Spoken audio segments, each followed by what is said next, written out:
I did not raise my voice when I finally said it.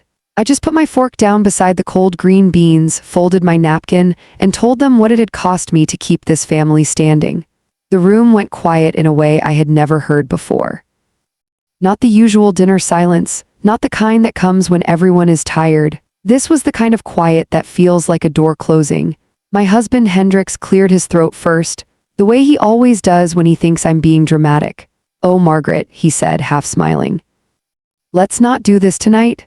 But I had already begun, and once a woman begins after 30 years of silence, she does not stop. The chandelier above us hummed softly. I could hear the refrigerator motor kick on in the kitchen. My daughter Hallie kept staring at her plate, pushing rice into neat little piles.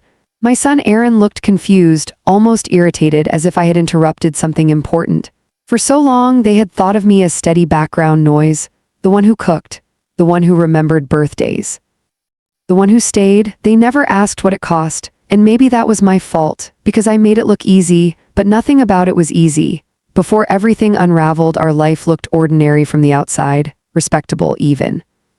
A brick house at the corner of Maple and 3rd, white shutters I repainted myself every spring. A front porch swing Hendrix promised to fix but never quite did. I worked part-time at the public library for 15 years. I liked the quiet there. The smell of paper and dust and the faint sweetness of old glue in book spines, it felt safe, predictable. At home I kept things running, bills paid on time, laundry folded before anyone asked. Sunday dinners that brought everyone back to the same table even after Aaron married Camille last year. Camille had long dark hair and sharp, watchful eyes. She called me Mama Margaret in the beginning. It sounded sweet, almost rehearsed. I tried to love her the way I wanted someone to love my children. I truly did. Hendrix had built a small contracting business from scratch. He was proud of that. He worked long hours in the early years.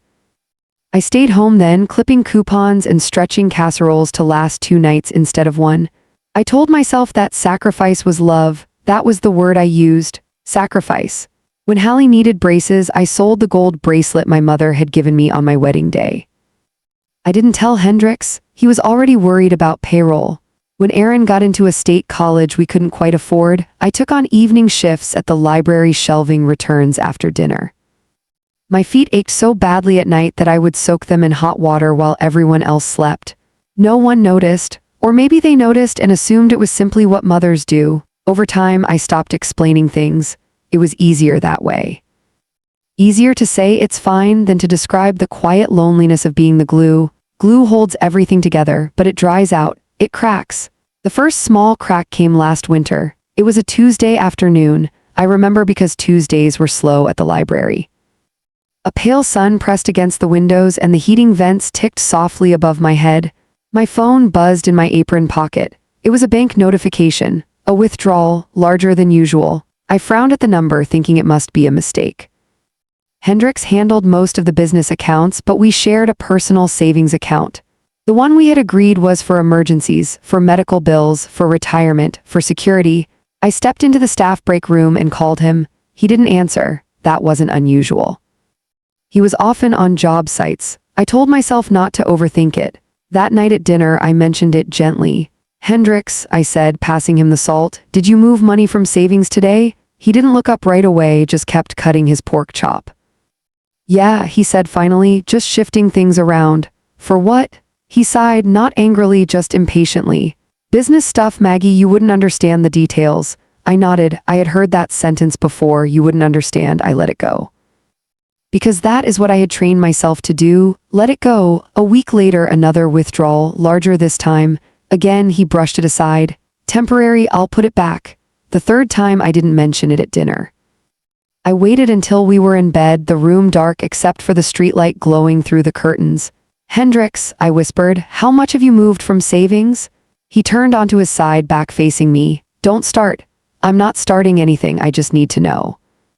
"It's under control." Those 3 words, under control, they can mean so many things. I lay awake long after his breathing evened out. The house creaked the way old houses do at night. I stared at the ceiling and tried to quiet the small voice inside me that was growing louder. Something was shifting, and for the first time in decades, I wasn't sure I could fix it by cooking another meal or keeping another secret. Still, I said nothing to the children. Still, I kept setting the table every Sunday. Still, I smiled when Camille complimented the roast and told me I made real comfort food. I wanted to believe that if I just held everything steady, whatever storm was gathering would pass us by. But storms do not avoid houses simply because the curtains are clean. They come anyway, and when they do, they reveal every weak beam you have been pretending is strong. I did not know yet how deep the cracks went. I only knew that the savings account, the one I had guarded like a silent insurance policy for our future, was draining faster than I could pretend not to see. And somewhere inside me, something that had been patient for 30 years began to stir. Not anger, not yet, but awareness. And awareness, once it wakes up, refuses to go back to sleep. Awareness does not arrive with noise. It settles in quietly, like dust on a shelf you haven't wiped in years. You don't see it at first, but once you do, you can't pretend the surface is clean. After that third withdrawal, I began watching, not accusing, not confronting, just watching. Hendrik started coming home later than usual. He always had long days, but this was different. Before, he would at least call. Now he sent short messages. Running late, meeting a client. Don't wait up. The words felt clipped, functional. I told myself businesses have slow seasons and desperate seasons. I had stood beside him through both. I remembered the year when 3 clients didn't pay on time and we nearly lost the truck. I had stretched spaghetti into 4 meals that week. He had cried once quietly in the garage where he thought I couldn't hear him. We had survived that, so I kept telling myself this is just another season. But then I noticed something small. Hendrix bought a new watch. It wasn't flashy, just sleek, dark leather band, silver face. He wore it to Sunday dinner when Aaron and Camille came over. That's new, I said lightly while pouring iced tea. He glanced at his wrist as if surprised. Oh yeah, got a good deal. Camille leaned forward. It's nice, Dad, very classy. I smiled at her enthusiasm. But something inside me tightened. A good deal. We were supposedly shifting money around for business stability. Good deals were not in our vocabulary right now. The next morning, I logged into the savings account from the computer in the den. I rarely checked it myself. I had trusted him. That was our arrangement. He handled investments. I handled everything else. The number on the screen made my throat go dry. More than half of it was gone, not gradually. Not over years, over months. I sat there for a long time, staring at the blinking cursor as if it could explain itself. The house was quiet.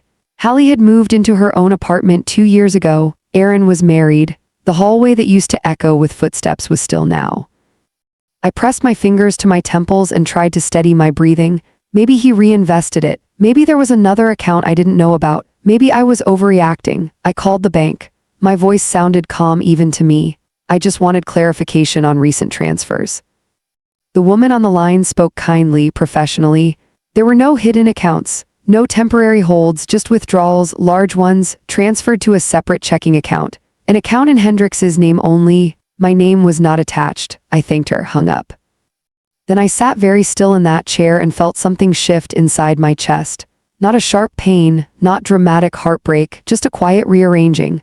Like furniture being moved in a room you thought you knew. That evening I didn't mention it. I made pot roast. Mashed potatoes with too much butter the way Hendrix liked them. I watched him across the table as he ate. He looked tired, older than he had a year ago, lines deeper around his mouth.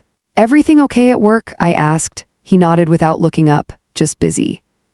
Busy? The word tasted thin. A few days later, Camille called me. Mama Margaret, can you come over this weekend? Aaron wants to show you something. Her voice was bright, almost buzzing. Of course, I said. When I arrived at their house, Camille hugged me tightly. She smelled like vanilla and something floral. Aaron led me into the living room. They had new furniture, a cream-colored sectional sofa, a glass coffee table, fresh paint on the walls. Oh, I said softly, this looks beautiful. Aaron grinned. We finally decided to redo the place. Camille found a great contractor. My stomach dropped, though I kept my smile. What contractor? A guy Dad recommended, Aaron said casually. He gave us a family discount. Family discount. I walked through the house slowly. New fixtures in the kitchen, updated cabinets. Even the bathroom had been remodeled. Dad's been helping a lot, Camille added. We couldn't have afforded all this without him. I looked at my son. Without him? Aaron shrugged. He invested a little, said it was smart, property value and all that. Invested, the word echoed. On the drive home, I gripped the steering wheel harder than necessary. The sky was gray, threatening rain. He had told me the money was for business, for stability, but he had been funneling it into Aaron's house, into renovations, into something no one had discussed with me. I tried to tell myself that helping our son wasn't wrong. Of course it was. We had always helped the children when we could. But we had agreed years ago that our savings were untouchable unless both of us decided. That was the rule, and he had broken it without blinking. That night I confronted him, not loudly, not in front of anyone, just the two of us in the kitchen after dinner. "Hendrix," I said, drying my hands on a dish towel, "how much of our savings did you give Aaron?" He stiffened just slightly. "What are you talking about?" "I saw the transfers, I also saw their house." He exhaled sharply. "It's not giving, it's investing." "In whose name?" He didn't answer immediately. "In theirs," he said finally. I let the silence sit between us. The clock on the wall ticked steadily. "You didn't think to tell me?" I asked. "I didn't want you to worry." "About what?" "That you'd say no." There it was, plain and simple. He moved closer, lowering his voice as if calming a child. "Maggie, this is for our future too. Aaron's house value will go up. He'll take care of us someday." I looked at him for a long time. "I have been taking care of us for 30 years, I said quietly. He shook his head. "Don't make this into something it's not." But it was something, it was trust. And trust, once cracked, makes every other sound in the house seem louder. Over the next few weeks, tension settled into our home like humidity before a storm. We were polite. We still slept in the same bed. We still hosted Sunday dinners, but something had shifted permanently. Then came the moment that turned suspicion into certainty. It was a Thursday afternoon. I had left work early because the heating system at the library malfunctioned. I drove home expecting an empty house. Instead, I saw a car parked in our driveway, not one I recognized. A small white sedan, clean, new. I stepped out slowly. My heart wasn't racing, it was strangely steady. The front door was unlocked. I walked inside. Voices drifted from the living room, Hendrix's voice, and a woman's soft laughter, not inappropriate, not loud, just intimate, familiar. I stood there for a moment listening, then I stepped forward. The woman turned first. She was younger than me, maybe mid-40s, well-dressed, confident posture. Hendrix looked startled. "Maggie," he said, standing quickly, "you're home early." "Yes," I replied. The woman extended her hand. "You must be Margaret. I'm Denise. I work with Hendrix." "Work with?" I shook her hand. Her grip was firm. "We were just discussing a project," Hendrix added too quickly. "In our living room?" I asked gently. Denise smiled politely. "Sometimes it's easier to talk outside the office." I nodded. Of course, I did not accuse, I did not shout. I offered her coffee. She declined. She left shortly after. Hendrix avoided my eyes for the rest of the evening, and I understood something then. This wasn't just about money. It was about decisions being made without me. Plans forming in rooms I was no longer invited into. I went to bed that night and stared at the ceiling again. But this time, the awareness inside me was no longer quiet. It was awake, fully awake. And I knew with a clarity that frightened me that I could no longer be the silent glue holding together something that was being rearranged without my consent. That night, I did not sleep. I lay beside Hendrix and listened to the rhythm of his breathing, slow, even, untroubled. I tried to remember the last time I had felt that kind of ease. The ceiling above me was faintly lit by the street lamp outside. Shadows from the tree branches moved across it in restless patterns. It felt like watching thoughts drift that I could not catch. Denise. Her name settled into my mind like something sharp wrapped in silk. She had been polite, composed, not flustered, not apologetic, comfortable. That was what unsettled me most. She had looked comfortable in my living room, in my life. I did not jump to conclusions. I had been married long enough to know that suspicion can turn a shadow into a monster. But I also knew when something was no longer aligned. Hendrix had always been many things, stubborn, proud, sometimes dismissive, but he had never been secretive in this way. Not with his time, not with money, not with women, until now. The next morning he left early. I heard the shower run before sunrise. The scent of his aftershave lingered in the hallway long after the front door closed. I made coffee and stood at the kitchen window watching the quiet street. Mrs. Hanley across the road was watering her plants. A school bus hissed to a stop at the corner. Life continued as it always had, but inside me something had shifted from awareness into resolve. Not anger, resolve. I needed facts, not fear. At the library I found myself distracted. I scanned books without seeing the titles. A young mother asked me where the children's biographies were, and I had to ask her to repeat herself. During my lunch break, I sat alone in the back office and opened my phone. I searched Hendrix's business website. It hadn't been updated in months. I looked through his social media page, sparse posts, mostly job site photos. Then I searched Denise. Her full name was Denise Whitmore. It didn't take long to find her. She had a professional profile online, consultant, financial planning and development. Financial planning, my stomach tightened. She had worked with several small businesses in town. There were photos of her at local networking events. In one picture, she stood beside Hendrix. They were both smiling, not intimately, not suspiciously, just comfortably. I zoomed in on the image, his body angled slightly toward hers. Her hand lightly resting near his elbow. It was subtle. But after 30 years of marriage, you learn the difference between polite distance and chosen closeness.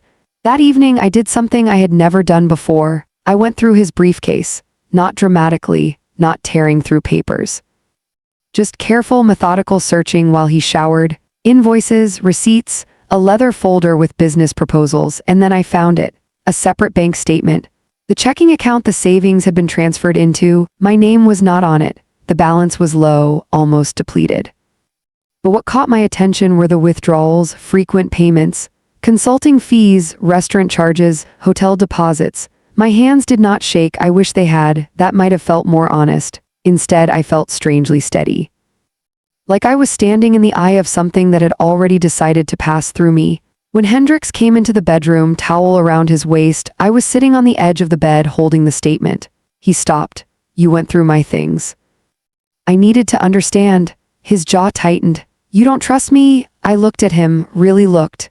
The man I had married at 22, the father of my children, the man who once brought me wildflowers because we couldn't afford roses. I trusted you with everything, I said quietly. He rubbed his forehead. Denise is helping restructure the business. The money is an investment. Hotels? His silence was brief, but it was enough. They were conferences, he said finally, out-of-town meetings, without telling me. I didn't think you'd want the details. The same sentence again, you wouldn't understand, you wouldn't want the details. Every omission disguised as protection. I stood slowly. Do you love her? He blinked as if the question had caught him off guard. It's not like that. That was not an answer. Then what is it like? He paced once across the room. She believes in me, Maggie, in the business, in expansion. She thinks I've been playing small. And what do I think? I asked. He looked at me then, almost irritated. You worry, you're cautious, you don't take risks. I felt something inside me harden, not into bitterness, but into clarity. I took risks, I said softly. I risked my career to raise our children. I risked my health working nights so you could build that business. I risked my own dreams because I believed in you. He opened his mouth to respond, but I held up my hand. For 30 years, I have been the steady one, the quiet one, the one who makes sure the lights stay on and the table is set. And you think I don't understand risk? The room felt smaller. He sat down heavily on the chair by the window. I didn't mean to hurt you. Hurt. The word sounded almost gentle, but this wasn't just hurt, it was erasure. Over the next week, we spoke less. The house felt divided even though we shared the same walls. He spent more evenings at meetings. I stopped asking where. Instead, I began preparing, not revenge, preparation. I met with a financial advisor recommended by a coworker at the library, a woman named Teresa, calm, precise, kind. I brought copies of every document I could find. She reviewed them carefully. Margaret, she said, adjusting her glasses, most of your joint savings have been transferred out, and if the business is struggling, you could be liable. Liable for debts, loans, anything in both your names. I felt the weight of that settle into my bones. So what should I do? I asked. Protect yourself, she said gently. Open an account in your name, separate what you can, and consider speaking to a lawyer, not to file anything necessarily, just to understand your position. I drove home slowly that day. The trees lining Maple Street were shedding early leaves. It was only late summer, but they looked tired. That night I cooked dinner again, chicken soup, simple. When Hendrix walked in, I noticed he no longer smelled only of sawdust and cologne. There was a faint hint of perfume, floral. I set the bowl in front of him without comment. He looked at me carefully. You've been quiet. I've been thinking, about what? About what it costs to keep a family together. He frowned slightly as if the sentence puzzled him. It's not that dramatic, he said. I almost smiled. For him, it wasn't dramatic, because he had never been the one absorbing the cost. That Sunday, the children came over again. Camille brought a pie. Aaron talked excitedly about refinancing their house. Dad says it's the perfect time, he said. We're going to build equity fast. I watched Hendrix beam with pride. No one asked how I felt. No one asked what had been moved, transferred, risked. I realized then that silence had trained them. They had learned that I would carry the emotional and financial weight quietly, that I would smooth over rough edges, that I would always choose peace over confrontation. But peace built on secrecy is not peace, it is postponement. And postponement always collects interest. That night after everyone left, I stood in the kitchen alone. The plates were stacked. The dishwasher hummed. I looked at the reflection of myself in the dark window. 56 years old, fine lines at the corners of my eyes. Hands rough from years of washing, folding, holding. I did not look weak. I looked tired. And something inside me whispered, enough, not in anger, in truth. Enough is not a loud word. It does not slam doors. It does not throw plates. It settles into your spine and straightens it.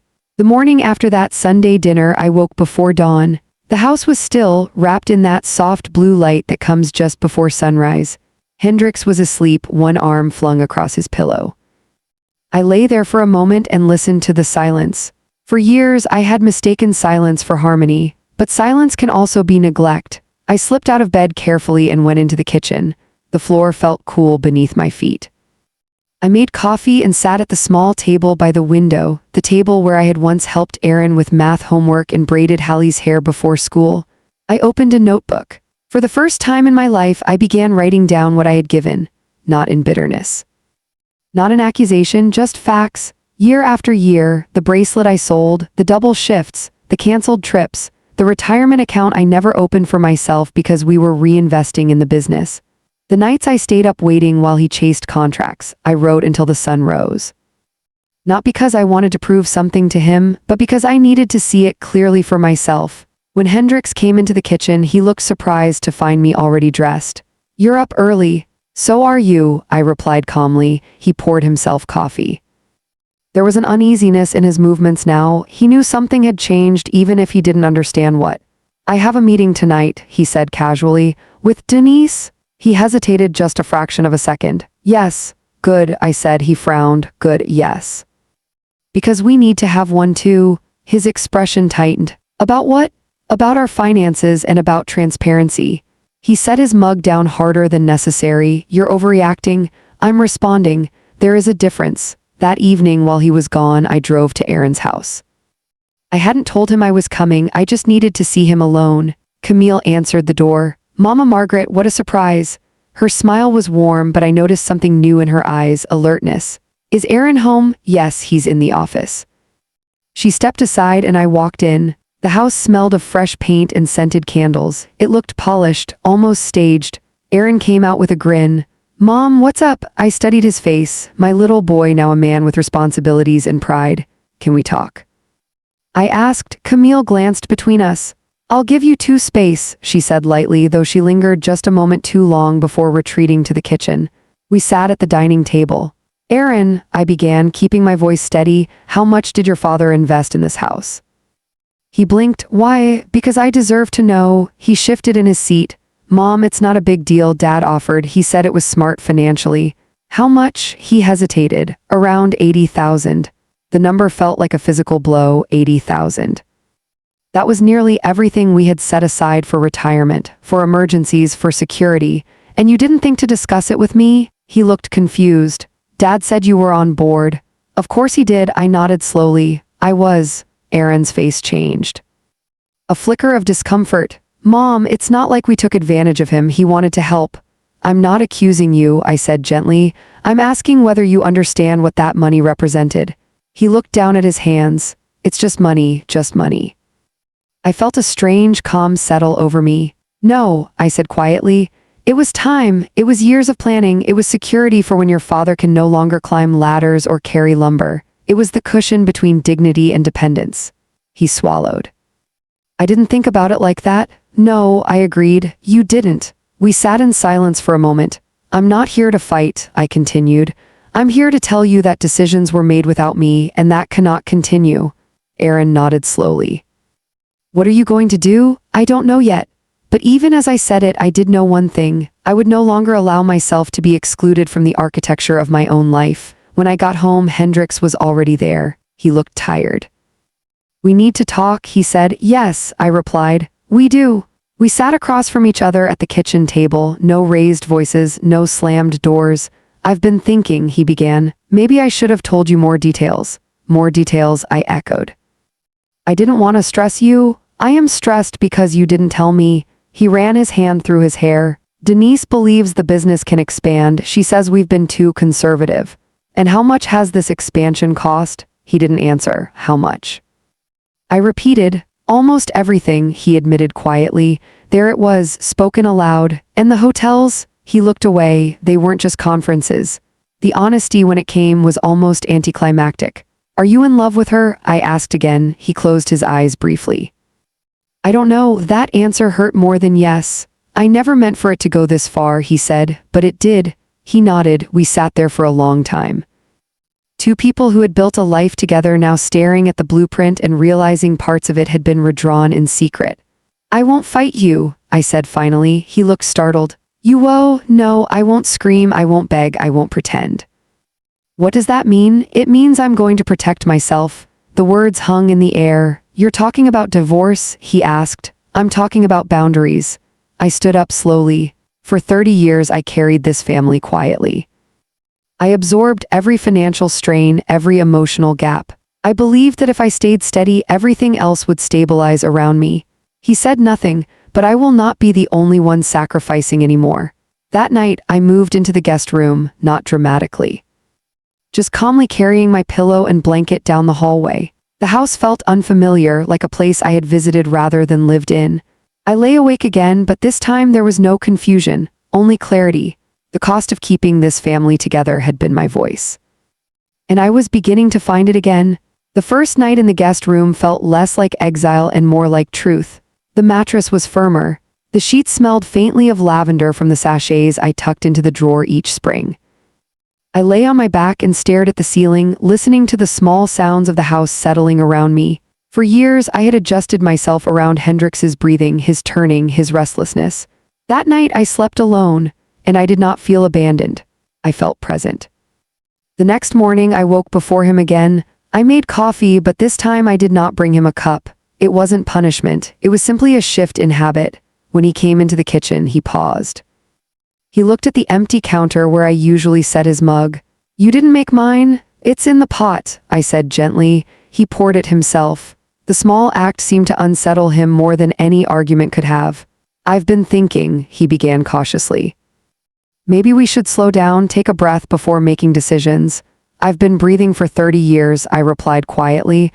I'm done holding it. He rubbed his temples. Denise and I, it's complicated. Is it? He hesitated. She sees potential in me. I nodded slowly. And what do I see? He didn't answer. That was answer enough. Later that week, I met with a lawyer, not because I wanted to file for divorce immediately, but because I needed to understand where I stood. His name was Mr. Collins, calm, deliberate, the kind of man who spoke in measured sentences. He reviewed the documents carefully. The funds transferred from joint savings without your written consent could be significant, he said. Especially if they were invested in another property not in your name. So what does that mean? I asked. It means you have rights more than you think. Rights. The word felt unfamiliar on my tongue. For decades, I had thought in terms of responsibilities, duties, compromise, not rights. When I left his office, I didn't feel triumphant. I felt steady. Like someone who had finally picked up a map after wandering in fog. That Sunday, we did not host dinner. I told the children I wasn't feeling well. It wasn't entirely a lie. Instead, Hendrix went to Aaron's house alone. The house felt quiet without the usual clatter of plates and overlapping conversations. I sat at the dining table with the notebook I had started earlier in the week. This time, I wrote something different. What do I want? The question startled me. I had not asked it in years. I wanted security. I wanted honesty. I wanted partnership, not paternalism. And most of all, I wanted to be seen, not as the dependable mother, not as the supportive wife, but as a woman whose sacrifices were not automatic or invisible. That evening, Hendrix came home later than usual. His shoulders were tense. They know, he said quietly. Know what? that we're having problems. I folded the dish towel in my hands. And Aaron's upset, Camille too, they think you're overreacting. I almost smiled at the predictability of it. Do they? He sighed. They think I was just helping them. You were, with money that wasn't solely yours. Their family, Maggie, so am I. He fell silent. Over the next few days, the phone calls began. First Aaron, Mom, Dad says you're talking to a lawyer. I am. Why would you do that? Because I need clarity. He sounded frustrated. You're blowing this out of proportion. Dad didn't cheat on you. I paused. Are you sure? There was silence on the other end. I mean, I don't know, he admitted. But even if he did, people make mistakes. Mistakes, such a small word for such large consequences. I have made thousands of mistakes in my life, I said calmly, but I have never erased someone from decisions that affect their future. He didn't respond. Then Camille called. Mama Margaret, she began carefully, I hope you know we never meant to cause trouble.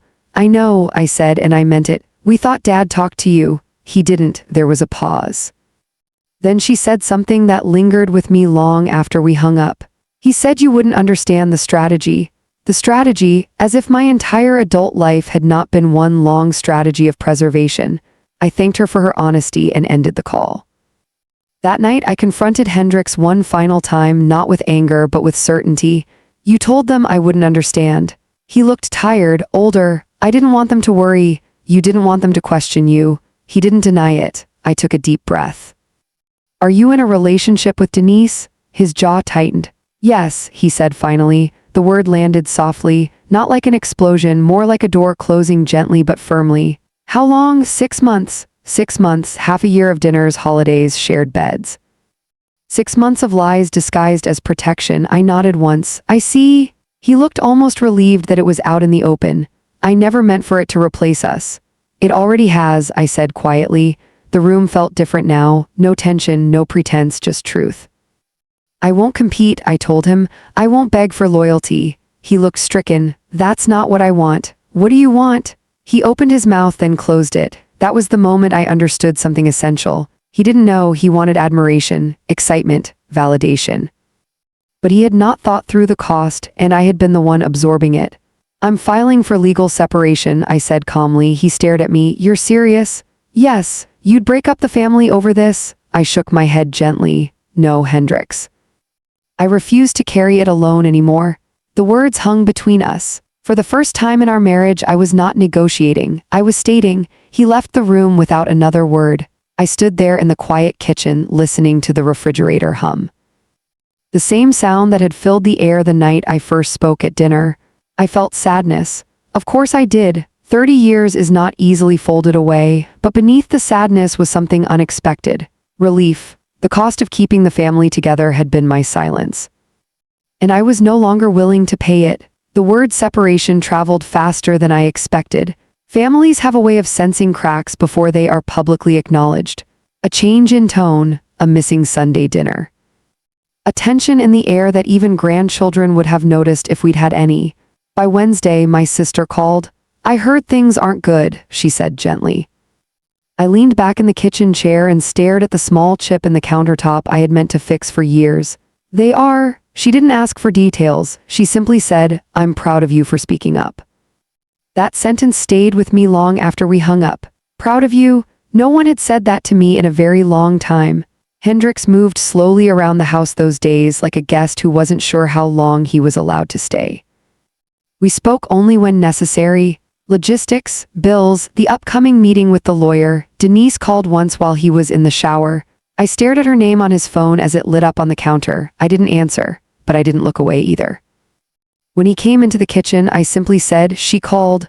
He nodded, not meeting my eyes. I'll call her back. There was something almost tragic about it. The way he moved between two lives as if both could remain intact. They could not. Friday evening, Aaron showed up unannounced. He looked tired, agitated. Mom, what are you doing? He demanded as soon as he stepped inside. I closed the front door quietly behind him. I'm protecting myself. Dad says you're trying to take everything. I let out a soft breath. Everything? He said you want half the business, half the house. I want what is legally and morally mine. Aaron ran a hand through his hair. You're going to ruin him. The sentence pierced deeper than he intended. Ruin him, I repeated softly. He made a mistake. Why does it have to be nuclear? I walked to the kitchen and poured 2 glasses of water. My hands were steady. Aaron, do you know how much was in that savings account? He hesitated. Not exactly. 80,000 went to your house. His face flushed. We didn't know. I know you didn't, but that money represented decades of planning. It represented the promise that when your father and I were old, we would not become burdens. He swallowed. We would never let you be burdens. I looked at him gently. Children say that life doesn't always cooperate. He sat down slowly at the table. So what happens now? Now, I said calmly, the truth becomes public. He frowned. Public, there will be legal filings, financial disclosures, people will know. He leaned back in his chair, stunned. I reached across the table and placed my hand over his. I am not doing this to shame your father, I said quietly. I am doing this because secrecy is what got us here. His eyes softened. For the first time since this began, I saw something shift in him. Not anger, not defense, understanding. When he left, he hugged me tightly. Mom, he whispered, I didn't realize how much you've carried. Neither had I. The legal process began the following week. It was not dramatic. No shouting in courtrooms, just paperwork, meetings, signatures. But with every document filed, something invisible lifted from my shoulders. Hendrix's business partner called me privately one afternoon. I didn't know he was pulling funds like that, he said. Denise pushed for aggressive expansion. Expansion into what? I asked. Risky contracts, loans. He's leveraged more than you realize. The pieces aligned with quiet precision. The savings weren't just gifts to Aaron, they had been padding, a buffer, a safety net for business risks influenced by a woman who believed in playing big. Playing big. At dinner one night, just the two of us, Hendrix finally looked at me with something close to vulnerability. I didn't think it would spiral, he admitted. What did you think would happen? I thought the business would grow, that we'd have more, that you'd be proud. I almost smiled at the irony. I was proud when we had less, I said gently, because we were honest. He stared at his plate. Denise says you're punishing me. I'm protecting myself. He nodded slowly. Perhaps for the first time, he understood the difference. The real shift happened at a family gathering 2 weeks later. My niece's engagement party. We debated whether to attend together. In the end, we did. The room was full of laughter and music. String lights hung across the backyard. The smell of barbecue drifted through the air. At first, people acted as if nothing had changed. Polite smiles, small talk, but whispers travel quickly. An aunt pulled me aside. Is it true? She asked gently. Yes, I said calmly. We're separating. She squeezed my hand. I didn't know things were that bad. They weren't bad, I replied. They were unbalanced. Across the yard, I saw Hendrix standing alone near the drink table. A few relatives approached him, speaking in low voices. He looked smaller somehow, less certain. For the first time, the cost was not being carried by me alone. The truth had weight, and it was visible. Later that evening, Camille approached me. I owe you an apology, she said quietly. For what? For assuming you were overreacting. I looked at her carefully. What changed? She glanced toward Hendrix. I saw the financial statements, the loans. The risk. He didn't tell us everything. I nodded slowly. He rarely told the full story. She exhaled. We thought he was being generous. We didn't realize he was gambling. That word lingered in the air, gambling, not just with money, with trust, with stability. With 30 years of shared life, when we drove home that night, Hendrix finally said what he had been avoiding. I don't know if Denise will stay once this becomes messy. I kept my eyes on the road. That's not my responsibility. He was silent. And in that silence, I felt no triumph, no cruelty, only the quiet understanding that actions have consequences, not as punishment, but as balance. At home, I walked into the guest room and closed the door behind me. For years, I had believed that holding everything together required silence. Now I understood something different. Sometimes the only way to save yourself is to let the structure crack in full daylight. There is a strange quiet that comes after the truth has been spoken out loud, not the tense quiet of secrets, a clearer one. Like air after a storm has passed through and taken what it was going to take. The legal separation papers were signed on a Tuesday afternoon. No courtroom drama, no raised voices. Just a long wooden table, 2 attorneys, and a stack of documents that represented 3 decades of shared history. Hendrix's hands trembled slightly as he signed. Mine did not. That surprised me. I had expected to feel shattered. Instead, I felt precise, measured. The agreement required him to refinance the business loans solely in his name. The house would be sold, and the remaining equity divided fairly. A portion of the investment made into Aaron's home would be legally recognized as a loan, to be repaid over time, not to punish our son but to restore balance. When the final paper was signed, Mr. Collins looked at me gently. "You handled this with remarkable dignity, Margaret. Dignity." I had clung to that word throughout this process. Not revenge, not humiliation, dignity. Hendricks drove home separately. I stayed in the parking lot for a moment, watching cars pass on the street, life moving forward, indifferent to personal heartbreak. I thought about the young woman I had been at 22, standing in a simple white dress in my parents' backyard. I had believed that love meant endurance, that loyalty meant silence. I had not understood that love without respect becomes erosion. The house went on the market 2 weeks later. Packing it was harder than signing any document. Each room held echoes. Hallie's height marks penciled faintly behind the pantry door, the small burn on the dining table from the Thanksgiving turkey mishap 15 years ago. The porch swing Hendricks had promised to fix. I wrapped plates in newspaper slowly, carefully, not because I wanted to preserve the marriage, but because I wanted to honor the life that had existed inside those walls. Hendricks moved through the rooms with a quiet heaviness. Once I caught him standing in Aaron's old bedroom, staring at the empty closet. "We built something good," he said without turning around. "Yes," I replied softly. "We did. And now we build separately." He nodded, but I could see the regret settling into his posture. Denise did not come around anymore. I learned later, through town whispers more than direct conversation, that she had distanced herself once the legal filings became public. The business risks were too unstable. The expansion plan less glamorous when it involved court dates and debt restructuring.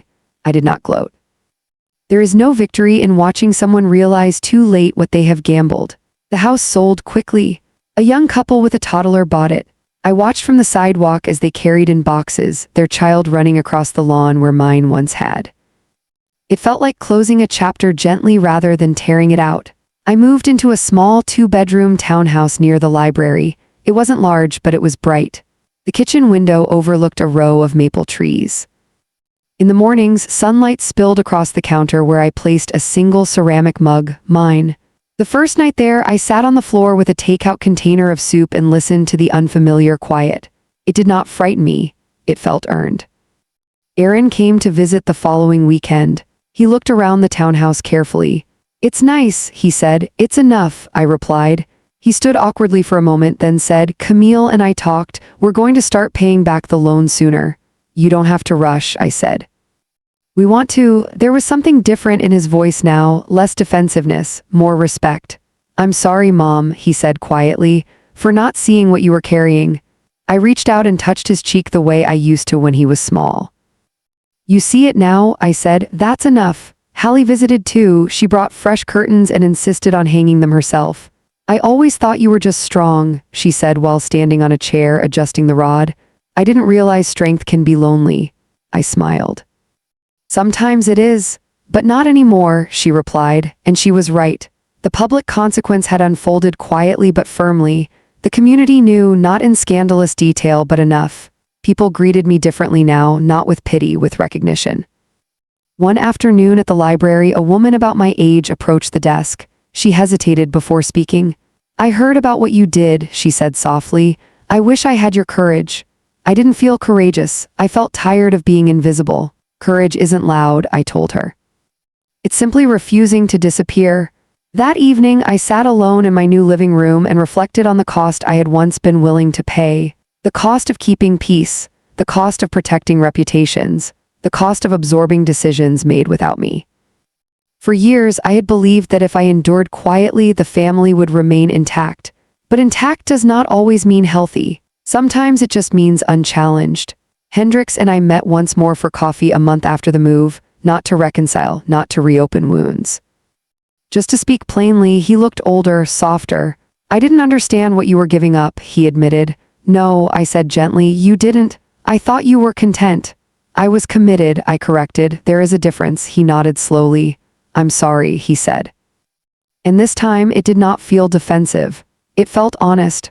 "I forgive you," I replied. not because it erased the damage, but because I did not want to carry bitterness into the next chapter of my life. As we stood to leave, he said something that stayed with me. "You're not just a mother and a wife, Maggie, I see that now."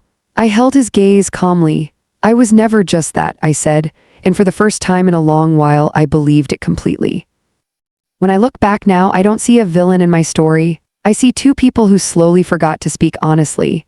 I see children who assumed their mother would always absorb the impact. I see a woman, myself, who confused silence with strength for far too long. For 30 years, I believed my value came from holding everything together quietly, from smoothing over tension, from sacrificing without keeping score. But love is not meant to erase you. And sacrifice, when it is one-sided, eventually becomes resentment or worse, invisibility. The day I finally spoke at that dinner table, I wasn't trying to embarrass anyone. I wasn't trying to win. I was trying to be seen. And sometimes being seen requires breaking a pattern that everyone else has grown comfortable with. I lost a house. I lost a marriage. I lost the version of myself that thought endurance was the same as devotion. But I gained something I had been missing for years. My voice. Peace doesn't come from pretending everything is fine. It comes from standing in the truth even when that truth rearranges your entire life. If you are listening to this and quietly carrying more than your share, financially, emotionally, silently, ask yourself something gently tonight. What is it costing you to stay quiet? And is that a price you can keep paying? If this story touched something in you, share your thoughts below. I read your words more than you know. And if you'd like to hear more stories like this, stories about family, dignity, and finding your voice, consider subscribing and supporting the channel. You are never just anything, not just a mother, not just a wife. Not just the quiet one in the room, you are a whole person and your voice matters.